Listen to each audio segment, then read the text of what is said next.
Thank you for the nice intro. Whoa, the mic works. Nice. Good. Okay, so I hope everybody of you is still valid for some processing of information. It's the last session. I hope you have a good beverage in your hand. I hope it's beer. I didn't get one, Andreas.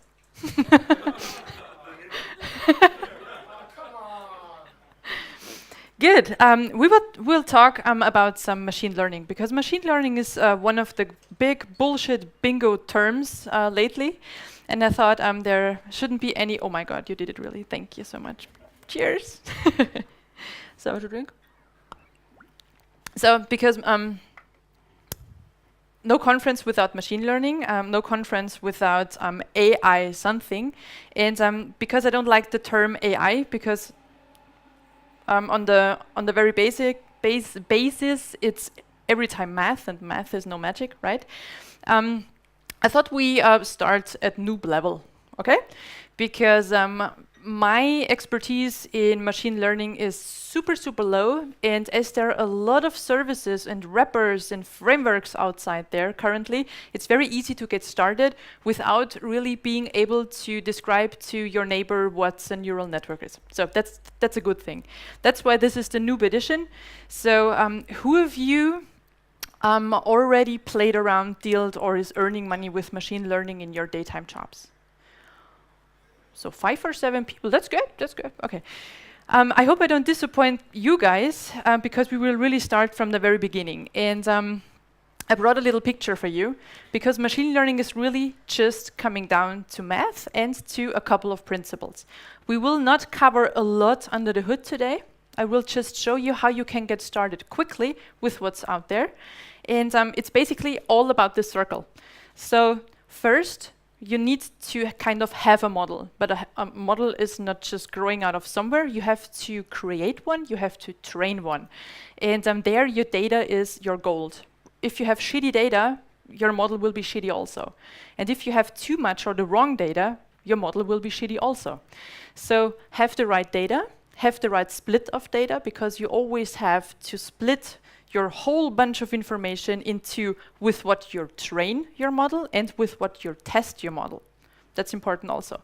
And this will be something I will show you in a couple of minutes. And as soon as you have your model then, so you trained a lot, then your model grew, hopefully, a very smart brain, and you can do predictions on it. So your model have seen a lot, for example, pictures of apples, and then you give him a new picture and say, what's that? Because that's a super new sort of an apple. It will definitely say, okay, that's an apple also. Or if you trained your model with apples and pears and maracuyas, for example, and you show them a picture of a banana, it won't be able to tell you this is a banana because it never have seen a banana. So it's really important that you have this in mind. Your model can just predict something which it already has learned. Good. And this is something we will have a look at today. And everything really comes down to math. It's just math. It's linear equations all around it, multidimensional things. But basically, it's just math. So don't be afraid. It's just math, baby. Good. Okay, so what we will cover today. I have 2 things for you. And because every talk has to have cats, I follow the rule. We will have first a look at how to detect handwritten text online and offline. And for the offline case, I trained the model myself. And for a kind of image prediction case, I brought something to you which will be a detector if your cat is happy or angry, which can be handy sometimes. Good, okay, so the first one will be completely self-trained. We will lay hands on Python, we will train our model ourselves, we will then convert it, use it in an iOS application using the Vision framework. And the second one will be the level super lazy, because we will use a service for it, which is already pre-trained. We'll get our data on top, train it for us again, and then we can use it for our cat prediction. And there I will show you how you can use your model in an iOS playground, which is a bit different to an iOS application. Okay, then I'd say let's jump into the level pro. So this was my problem, basically. So there are nice services which can detect handwritten text and then give you the text back. But this is just working super nicely if you have kind of a real language sentence, when you have context behind it. So when I write, wow, this is working great, it works great, because it really can detect what I've written there. But as soon as it comes down to numbers, it's out of context. And it says, I don't know. So there is just one little example here where it kind of got something right. So dates are out here. Might be a lucky punch. And with all those other things, here it even said, I don't know what you were doing here. So the next thing is, numbers are hard to detect on language handwritten detection stuff. And the other thing is, the service I used here is a cognitive service from Microsoft, and this is just available online with REST API calls. And I thought, okay, the use case is very often you need to be offline, because, for example, you're noting something down in a service use case, for example, the service worker is in the basement, want to write something down, so this is shit when it's just online. We need to have something offline. Good. As this service is not capable of detecting numbers, right? I thought, yeah, let's just kind of, detect handwritten text in an iOS app natively offline. And then I saw, okay, handwritten text might be a bit too much. Let's strip it down. Let's keep it simple. Let's make it numbers. So I just want to recognize handwritten numbers in an iOS application, because I wanted to do pencil coding also on the iPad, offline. So what could possibly be so hard? I had a look at it, and the thing was, what do I know about ML? Because I certainly have to train something here, because I didn't find a library which can do it out of the box.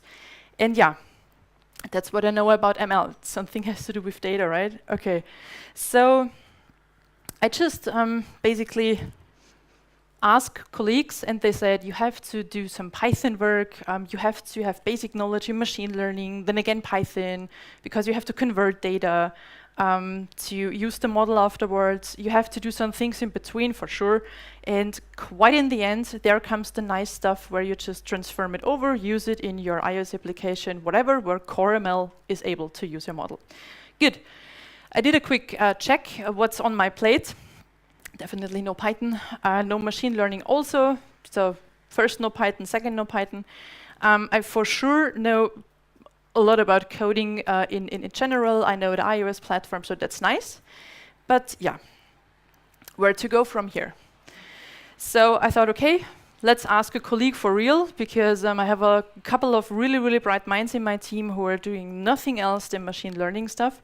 And I asked, hey, Martin, what do I know for what I want to do? And he said, just use an SVM with MNIST digits database to get the model. Hey, and don't forget to tweak it with a decent grid search. Have fun. And I said, thank you. That's nice. And not enough with that. He said, there is a handy diagram you can use so that you can choose what you actually need for detecting digits. And he said, go for a 2-class classificator. And I said, okay, good. You said something on SVM and 2-class classification, but I said I have 10-class classifications because I want to detect it's a 0, a 1, a 2. You get it? So every 10 digits. And he said, no, that's a 2-class classification because you always say it's a 0 or something else. It's a 1 or something else. So you're good with the lower part here, the 2-class classification. And as he mentioned something about SVMs also, I thought, awesome, this is my hit. This is something I want to try. Good, so with basically nothing in my hands, just with this little hint, I thought we have to embrace our noobness. We have to start somewhere. I just run the code. And there is a very nice page around a framework, basically. It's called Scikit-Learn. This is a big, huge database of different code samples which you can use for various machine learning problems. And guess what? My problem was already solved, naturally. Good. So this is the code I got.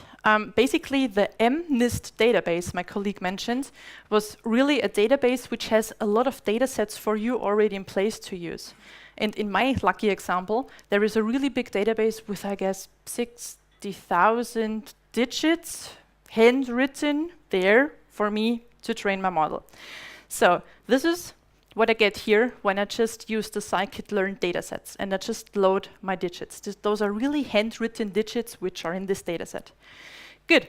What I do then is I get a new SVC, so a support vector classificator from a support vector machine, basically. And then I just fit my data in, which means I train it. With half of the data, I train it. With half of the data, I test it. So that's what I did there. And the last line is basically really just use a Pickle. It's really called Pickle. Use a Pickle file as my model container and then save it to the disk. That's all. So that's really all you have to do. So as a coder, this is understandable. But you need to train a very simple model which is able to detect your handwritten digits. So this is great. Good. So now you have a Pickle file. What the heck? I can't use a Pickle file. So I thought, okay, good. I did this training, this creation of the model. I trained it. Now I have it. I have a Pickle, and sorry.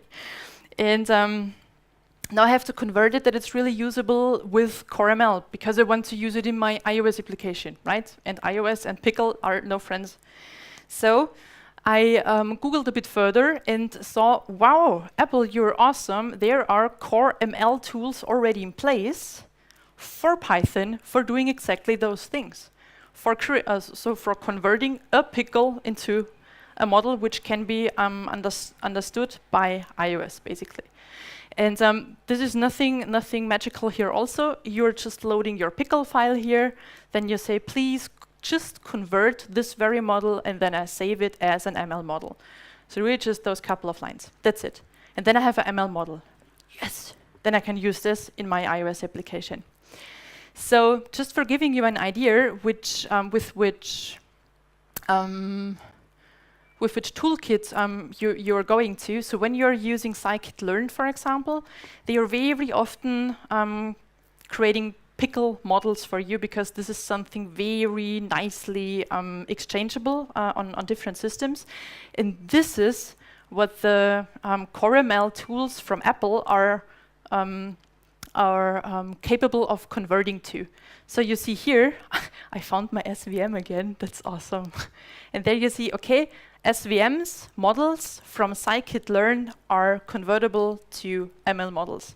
So if you do train your own model, have a look at this list. It's in the Apple documentation. And you're basically fine when you find your model format in this list so that you can convert it over when the service you're using is not capable of writing ML models per se. Good. Okay, now I have my ML model. Now I have to really understand what I just did here, right? So I have my model, and I just dragged it in my iOS project, which Apple says is all you have to do to use it. And I was very naive, clicked on this ML model in Xcode and saw this.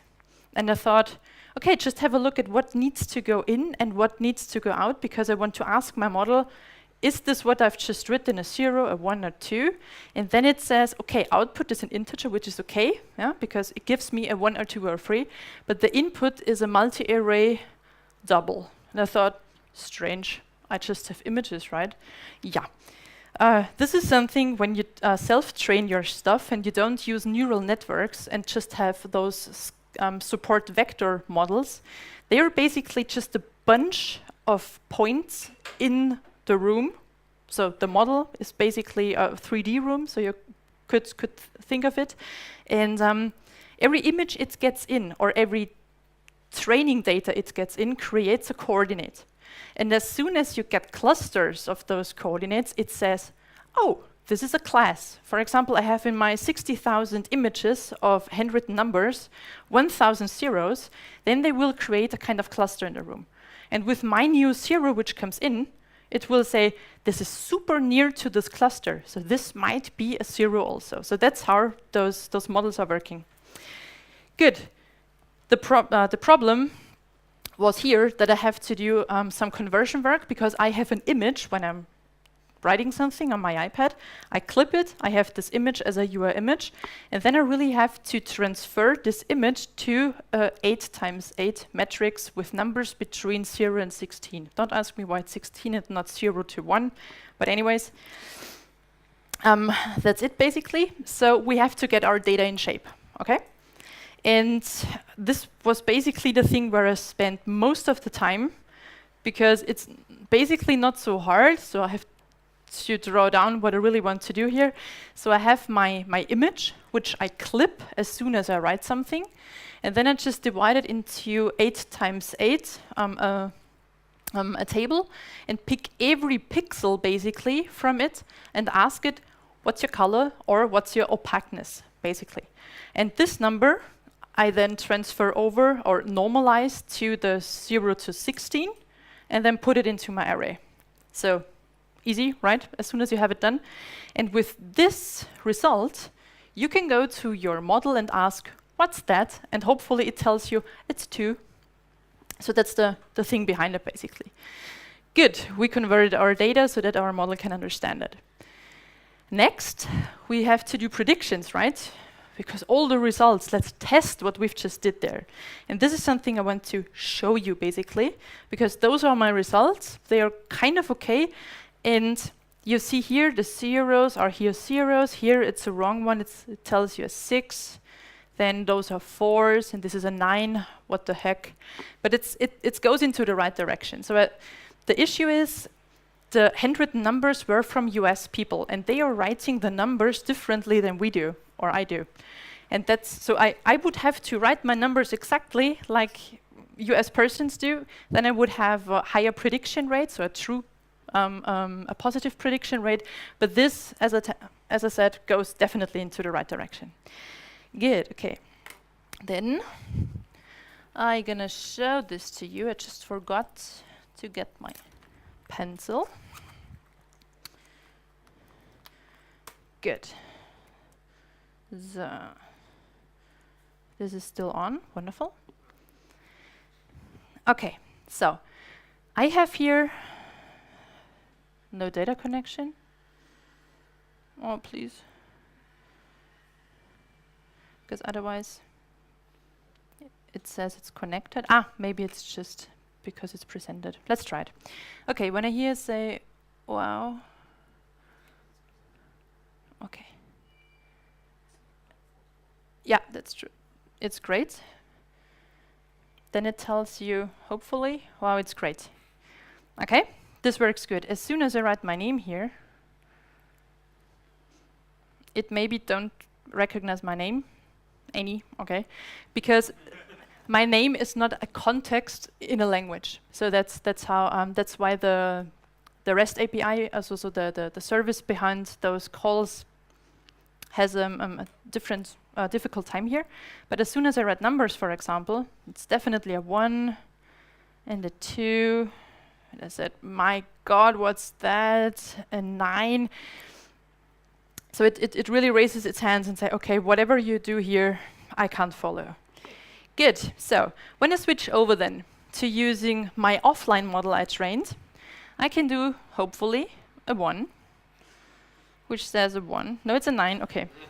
So let's make it the US one. It's a 1. Okay. Then I guess a 5 worked nice. It tells me a 5. And a 4, depending on how I write it, worked nice too. No, it's a 9. What's the American way is? It's closed. Ah, that's a 4 also. So maybe that's enough closed. So you mean this? Right. 9. Okay, but you see, we have at least an idea of what number this could be. So that this really would work really cool, I would have to take a lot of samples of my own handwriting that this will work nicely. Yeah, or you all give me samples of your handwritten numbers. Good. Okay, so this is nice that you see that this is working, but I will show you how this is implemented. And this is not that big of a deal, actually, because what you really just have to do is take your ML model file and drag and drop it into your iOS application. That's basically it. Just be sure that to which target you want to add it is selected. But everything else, it's just there. And as soon as you compile the application, so this is what you have to do once, Xcode, or iOS basically, is very smart and creates a file for you which looks like that. Give me a second. So, there's a Swift interface file which is generated behind the scenes, which basically you don't have to see or know of. So this is what's made behind the scenes of your ML model, so that your application can talk to this very model. So that's it basically. And the nice thing is, just with knowing that this is created in the back, in your application, all you have to do is you have to initialize it first. Here do I have it? So you can, as soon as you drag and drop your model into your application, you can use it right away. So just say, that's my numbers model, and it always has the name as the file is called, actually. So be careful, no? If you just say test 1, 2, 3, you have to call it in your source code test 1, 2, 3 also. Good. And as soon as you did that, where I'm going, a little bit further down, here. I can use it to make predictions in a very neat way. So first I have to generate this multi-array. So this is because my input is structured that way. I'm creating from my UI image this freaky thing between values from 0 to 16. And if you can see it slightly, there should be a 1 in the example, so kind of. And this data I can directly use on my model and say, please predict me what you can detect on that. And then I can just use the class label. This is exactly what the model itself tells me, what it will give back to me. So here it says class label. This is an integer, and this is my result. Done deal. So that's all what you need. Using your ML model directly is really just this. So that's pretty easy. Good. Okay.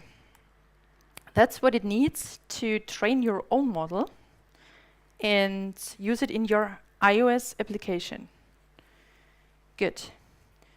What's with the other thing? As soon as you say, okay, don't want to do this Python thing, then you have this converting your data over. There's a lot of hassle. Isn't there something more convenient? So yes, there is. There are a lot of services out there which give you the possibility to first just ask for things.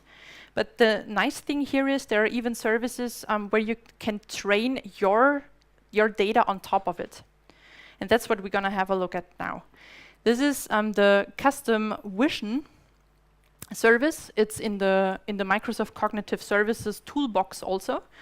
And it's kind of an addition to existing cognitive services calls, because there are already calls where you can throw a picture in and it tells you, I don't know, there's a girl playing Game Boy, or there's a mother walking with the stroller, for example. So that's already there. But as soon as you want to have your own pictures or your own images in there and want to detect your own stuff, there wasn't something there before, and now there's the custom vision. And that's pretty nice, because on the very basis, it uses generally trained models. And then you can put your own data on top. It gets trained in addition. And then you can use it out of the box as REST API, or just export it and use it in your applications. And I will show you both things.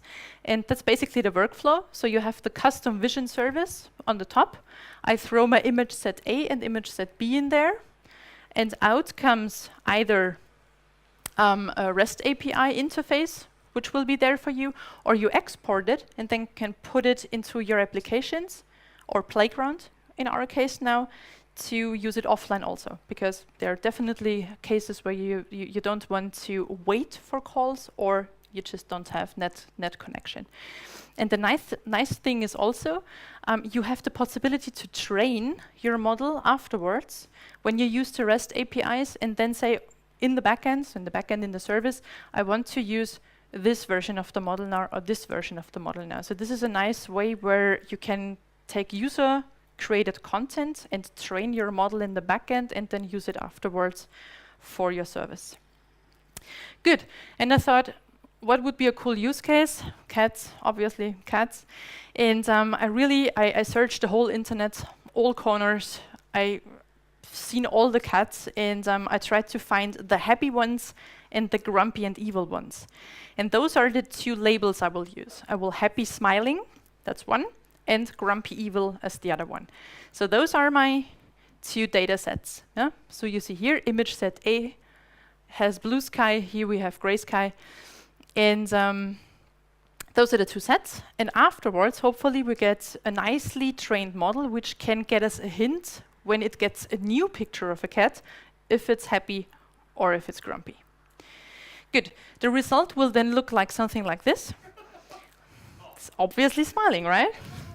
The model tells us, definitely. Good. Okay, so here the model is running in the playground in an offline. No, it's happy. in an offline mode, and I'm just adding my picture here.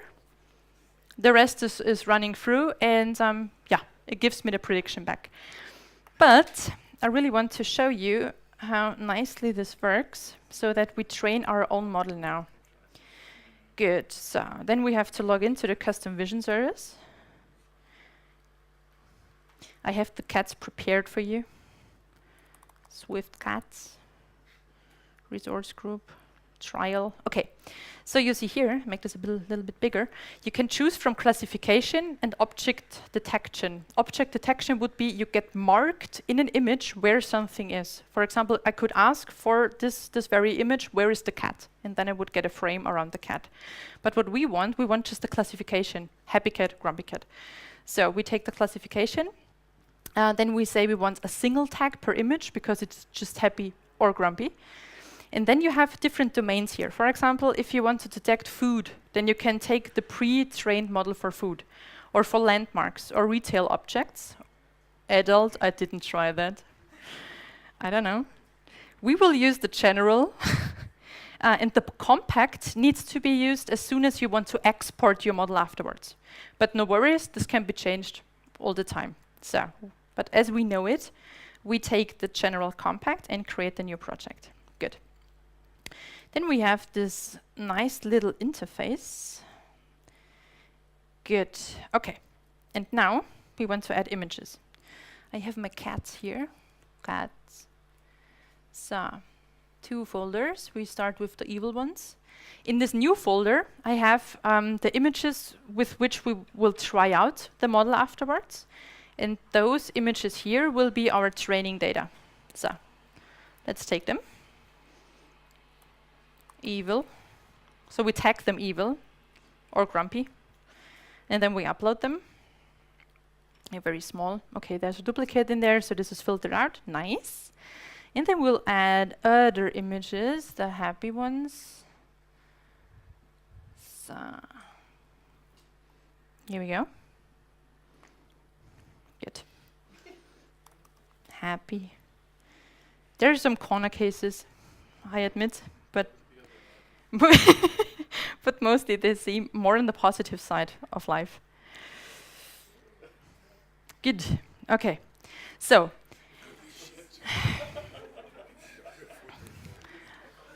I like this one a lot.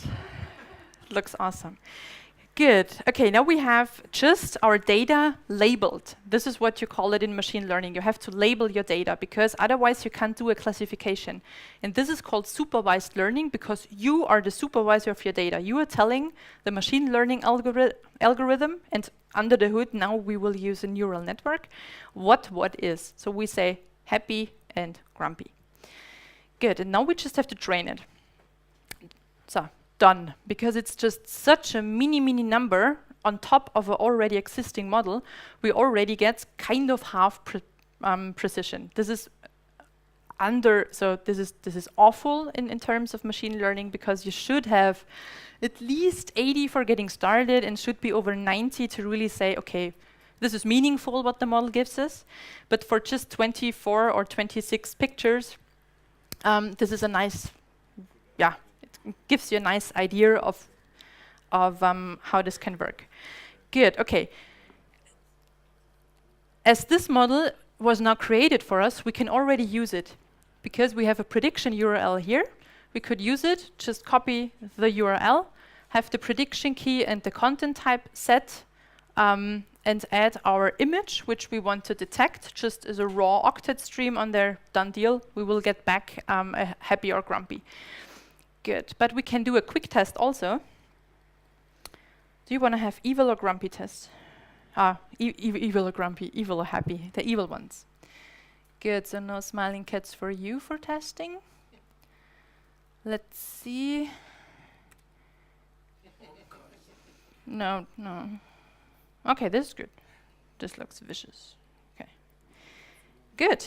And it tells us 100% evil. I'd say yes. Good. Let's use another one. That might be okay. Yeah, okay, 100% evil also. So it seems that our little small data set for evil cats might be super similar to the cats we currently throw into the model. So then just try for making sure that we did the right things. The smiling cats also. Yeah. Oh. Good, 100% happy. Okay, so you get the idea.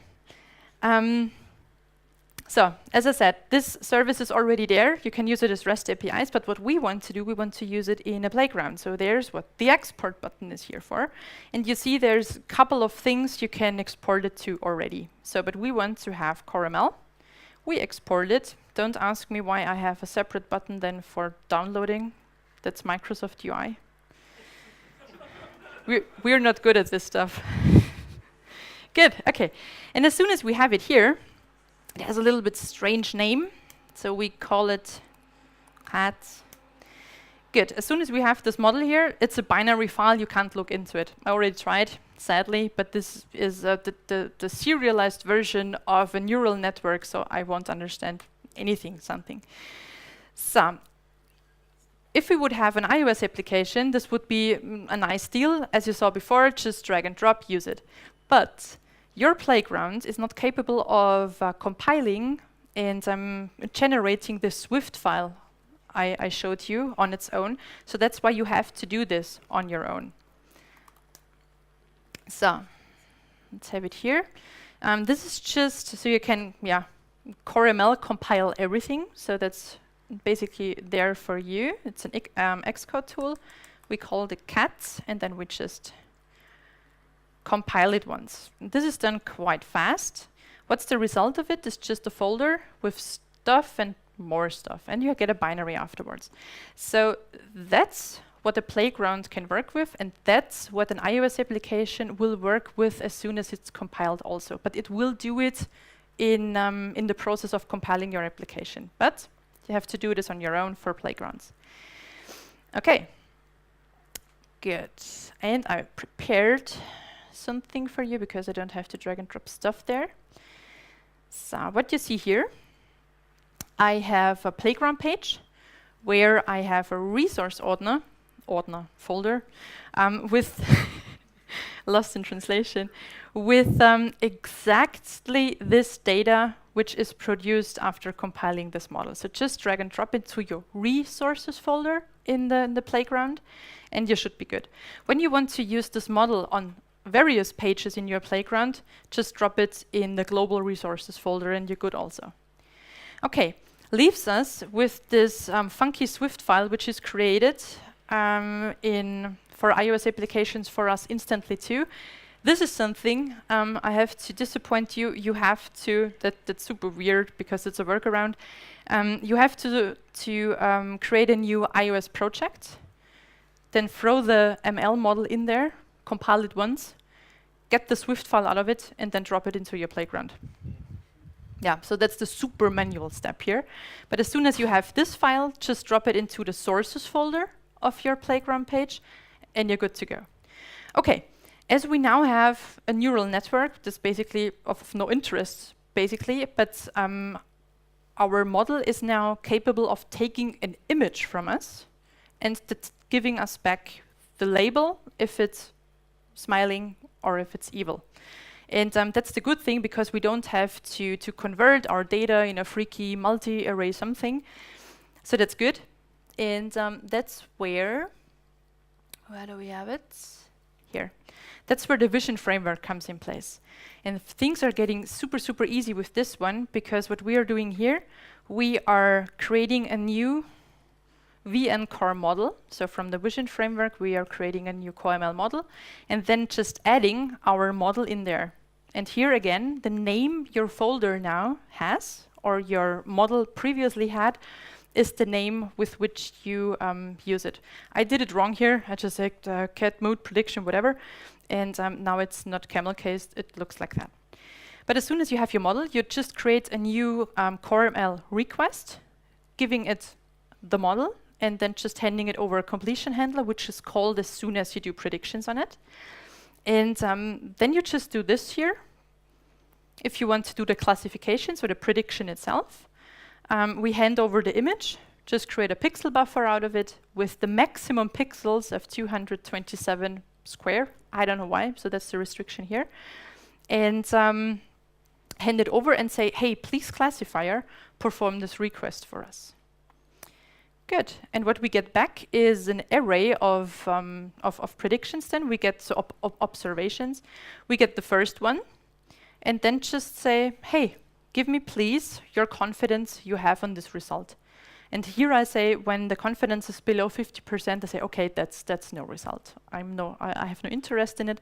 And otherwise, I say, okay, it's happy or grumpy, because we get in of our result, we are getting back the confidence and the identifier. And the identifier is exactly what we used as a label in the service here.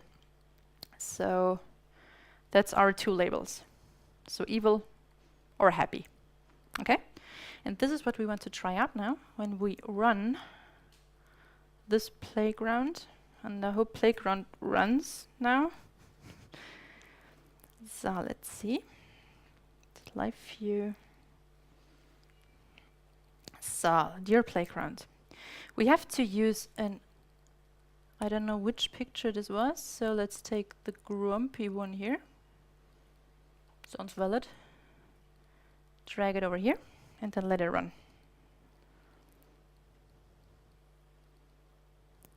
Okay.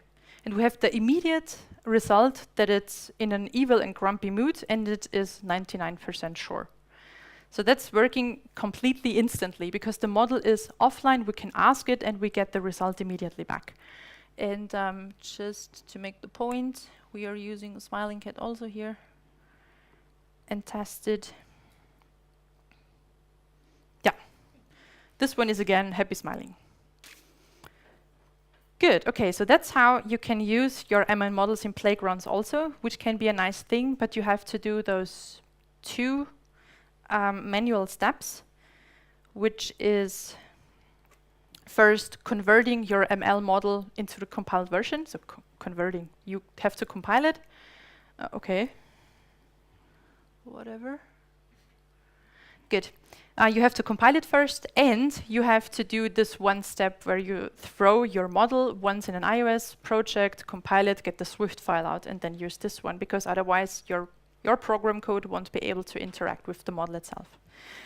Okay, so that's basically those noob steps you have to do to get started. The thing is, you will get stuck definitely, and this is something happened to me. I write bullshit, I get sushi, so don't worry here. I know it's dangerous to go alone, but I have everything I showed to you on GitHub. You can go to my GitHub page. It's Code Princess. It's everything there.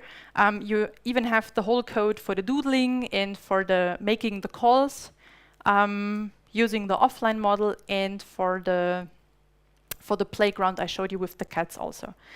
And in addition, I put a quite extensive list, I would say, in there, so that you can really get started from the very, very beginning. So that's basically my way of getting hands on machine learning. So really just starting with Scikit, have a look there. You can really copy paste those Python examples and just run it, learn from it, look what they do, and then get further there step by step. Good, that's basically everything I have for you. You're done, you were good. We can now enjoy beer, and thank you.